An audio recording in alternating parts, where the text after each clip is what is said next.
नमस्कार, मैं हूं श्रीकांत प्रजापति और आप मेरे साथ देख रहे हैं बीसीसी न्यूज। आई खबरों में बढ़ने से पहले डालते हैं सुर्खियों पर एक नजर।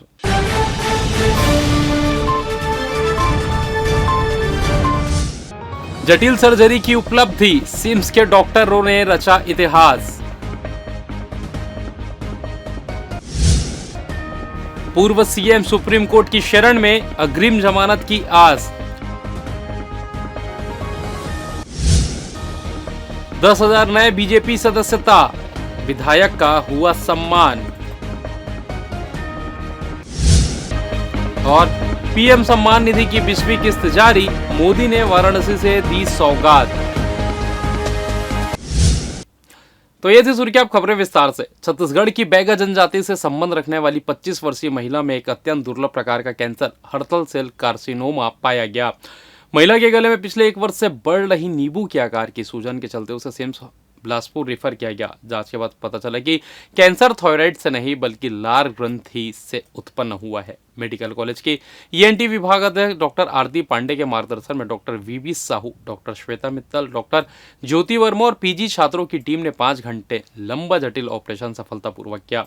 एनेस्थीसिया विभाग की जिम्मेदारी डॉक्टर मधुमिता मूर्ति और डॉक्टर श्वेता कुजूर ने निभाई। ऑपरेशन के दौरान पैरोटिड ग्रंथि को सावधानी पूर्वक हटाया गया और नेक रिसेक्शन किया गया। जब अधिष्ठाता डॉक्टर रमनेश मूर्ति को जानकारी मिली कि मरीज बैगा जनजाति से है तो उन्होंने इलाज पूर्णतः मुफ्त करने के निर्देश दिए। लाखों रुपए की लागत वाला इलाज पूरी तरह निःशुल्क हुआ, जिसमें ओटी नर्सिंग स्टाफ का भी महत्वपूर्ण सहयोग रहा।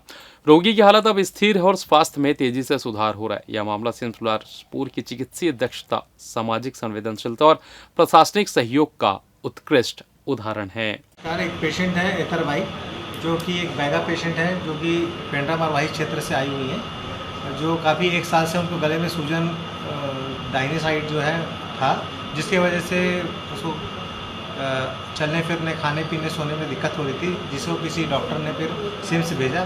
सिम्स आते ही हमने फिर उसको जांच किया। जांच में हमने उनको सीटी, एमआरआई और एफएनएससी कराया, जिसमें एक रेयर ट्यूमर पाया गया है, जो कि बहुत ही निम्न 0.01% पाया जाता है, जो कि बहुत ही रेयर है। हमने भी पहली बार ये केस देखा था, जो जनरली थायराइड में ट्यूमर होता है, लेकिन ये लार ग्रंथि में ट्यूमर पाई गई है। और जांच करने के बाद इनको फिर हमने ऑपरेशन के लिए किया। हमारे एनेस्थीसिया टीम, सर्जन टीम मिलकर हम लोगों ने उसको ऑपरेट किया और पेशेंट अभी सुरक्षित है और बढ़िया है। छत्तीसगढ़ के पूर्व मुख्यमंत्री और कांग्रेस के वरिष्ठ नेता भूपेश बघेल ने केंद्रीय जांच एजेंसियों, प्रवर्तन निदेशालय ईडी और केंद्रीय जांच ब्यूरो सीबीआई की शक्तियों और अधिकार क्षेत्र को चुनौती देते हुए सुप्रीम कोर्ट का रुख किया है। उन्होंने शराब, कोयला और महादेव सट्टा ऐप घोटाले से संबंधित मामलों में गिरफ्तारी से बचने के लिए अग्रिम जमानत की मांग की है। यह याचिका सोमवार को जस्टिस सूर्यकांत और जस्टिस जॉय माल्या बाक्सी की पीठ के समक्ष सुनवाई के लिए सूचीबद्ध किया गया है। बघेल ने अपनी याचिका में कहा है कि कथित घोटालों में उनका नाम शामिल करना राजनीतिक बदले की भावना से प्रेरित है। उन्होंने दावा किया कि ईडी और सीबीआई का उपयोग विपक्षी नेताओं को निशाना बनाने के लिए किया जा रहा है। बघेल ने विशेष रूप से अपने बेटे चैतन्य बघेल की 18 जुलाई 2025 को हुई गिरफ्तारी का उल्लेख किया, जो उनके जन्मदिन के दिन हुई थी। ईडी ने चैतन्य पर 2160 करोड़ रुपए के कथित शराब घोटाला में 1000 करोड़ रुपए से अधिक की राशि को रियल एस्टेट और अन्य चैनलों के माध्यम से लॉन्ड्रिंग करने का आरोप लगाया है।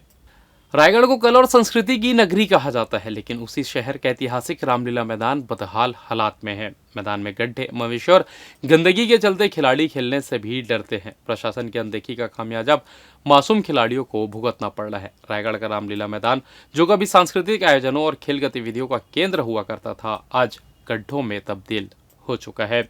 इस मैदान को लेकर खिलाड़ियों द्वारा वर्षों से सौंदर्यीकरण की मांग की जा रही है, लेकिन आज तक शासन प्रशासन ने कोई ठोस पहल नहीं की। यही वही मैदान है जहां अब खेल की जगह गाय बैल आराम फरमाते हैं और बच्चे गड्ढों में गिरकर खेल रहे हैं। जब हमारी टीम मौके पर पहुंची तो कुछ बच्चे मैदान के कोने में क्रिकेट खेलते दिखे। पूछने पर उन्होंने बताया कि हम गड्ढों में गिरते पड़ते खेलते हैं, बॉल लेने जाते हैं तो मवेशी भी दौड़ाते हैं, डर लगता है, लेकिन खेलने को कोई और मैदान नहीं है। बच्चों की आंखों में खेल का ऐसा जुनून है, लेकिन मैदान की बदहाली उनके हौसलों को चोट पहुंचा रहा है। शहर में पहले से मैदानों की संख्या बेहद ही सीमित है और उस पर राजनीतिक, सांस्कृतिक और व्यापारिक आयोजनों कर कब्जा जमा लिया जाता है। ऐसे में सवाल उठता है, शहरी क्षेत्र के खिलाड़ी आखिर जाए तो जाए कहाँ? सरकारी घोषणाएं बहुत हुई, पर खिलाड़ियों को अब जमीन पर सुधार चाहिए, जो सिर्फ अभी कागजों में दिखाई दे रही है।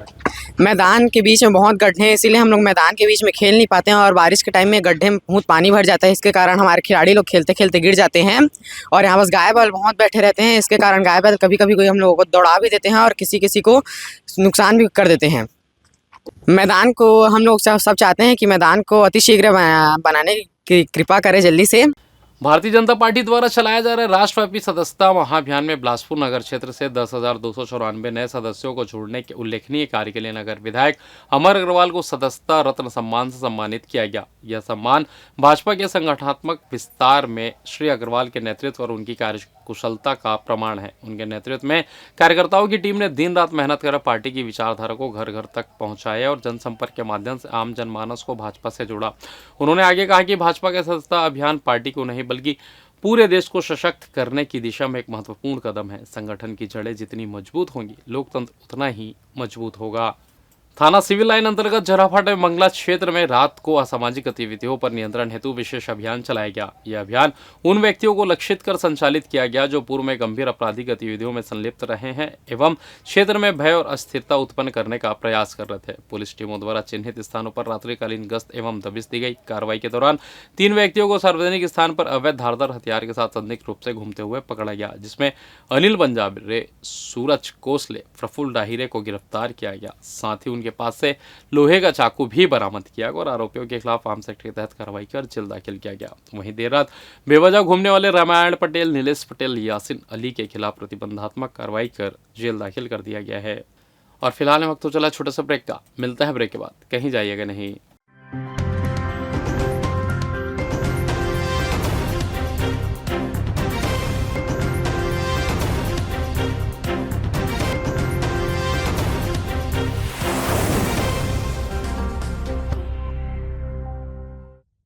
और ब्रेक के बाद आप सभी का स्वागत है। यह बढ़ते हैं अगली खबर की ओर। प्रधानमंत्री नरेंद्र मोदी ने वाराणसी से पीएम किसान सम्मान निधि योजना की 20वीं किस्त का शुभारंभ किया। इस दौरान बिलासपुर जिले के 1,02,000 से अधिक किसानों के खातों में आधार आधारित भुगतान प्रणाली के तहत 23 करोड़ रुपए की राशि अंतरित की गई। कोनी स्थित कृषि विज्ञान केंद्र में इस अवसर पर जिला स्तरीय समारोह आयोजित किया गया। कार्यक्रम में महापौर पूजा विधानी, किसान संघ प्रदेश अध्यक्ष माधव सिंह सहित जिले भर के हजारों किसान वर्चुअल माध्यम से जुड़े। महापौर ने किसानों को बधाई देते हुए कहा कि यह योजना किसानों की आर्थिक स्थिति को सशक्त बना रही है और आत्मनिर्भरता की दिशा में बड़ा कदम है। कृषि विज्ञान केंद्र के वरिष्ठ वैज्ञानिक डॉक्टर गीत शर्मा के स्वागत भाषण से कार्यक्रम की शुरुआत हुई। कृषि महाविद्यालय के अधिष्ठाता डॉक्टर एन.के. शौर्य ने प्राकृतिक खेती और वैज्ञानिक पद्धतियों की उपयोगिता पर विस्तार से जानकारी दी। उप संचालक कृषि पी.डी. हतेश्वर ने बताया कि पंजीकृत किसानों को 2,000 रुपए की किस्त मिली है, जिससे उन्हें खेती में सहायता मिलेगी। कार्यक्रम के अंतर्गत जैविक कृषि मेला और पीएम किसान दिवस का भी आयोजन हुआ। जैविक उत्पादों की प्रदर्शनी, ड्रोन से यूरिया छिड़काव का प्रदर्शन, सॉइल हेल्थ कार्ड वितरण और तिल फसल के मिनी किट किसानों को प्रदान किए गए। प्रशिक्षित पशु सखियों को थर्मामीटर वितरित किए गए और जैविक खेती कर रही महिलाओं को सम्मानित किया गया।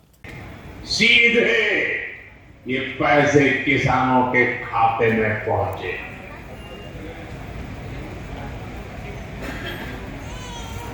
और मोदी ने ये परमानेंट व्यवस्था बना दी है। ना लीकेज होगी, न गरीब का हक छीना जाएगा। साथियों, मोदी के विकास का मंत्र है, जो जितना पिछड़ा उसे उतनी ज्यादा प्राथमिकता। जो जितना पिछड़ा। इधर नशे का सामान बेचने वाले 2 आरोपियों को सरकंडा पुलिस ने गिरफ्तार किया है। दरअसल पुलिस को सूचना मिली कि सरकंडा थाना क्षेत्र के शीतला मंदिर के पास 2 युवक नशीली टैबलेट बेचने के लिए घूम रहे हैं, जिन्हें पुलिस ने हिरासत में लेकर पूछताछ की तो उन्होंने अपने नाम रेहान घर और लोकेश कार्य बताया, जो राजीव गांधी चौक के निवासी है। पुलिस ने उनके पास से नशीली टैबलेट जब्त कर एनडीपीएस एक्ट के तहत कार्रवाई कर जेल दाखिल कर दिया है। इधर पुलिस को सूचना मिली कि कोटा मोड़ सकरी में एक युवक राहगीरों को चाकू दिखाकर डरा धमका रहा है, जिसके बाद मौके पर पहुंचे सकरी पुलिस ने आरोपी बिट्टू साहू उर्फ इंद्र कुमार साहू को गिरफ्तार कर लिया। उसके पास से चाकू भी बरामद कर लिया। आपको बता दें कि इससे पहले भी आरोपी बिट्टू साहू के खिलाफ सकरी थाना में मारपीट का मामला दर्ज है। साथ ही साथ वह आए दिन गुंडागर्दी करता और पुलिस ने आरोपी बिट्टू के खिलाफ आर्म्स एक्ट के तहत कार्रवाई कर जेल दाखिल कर दिया है।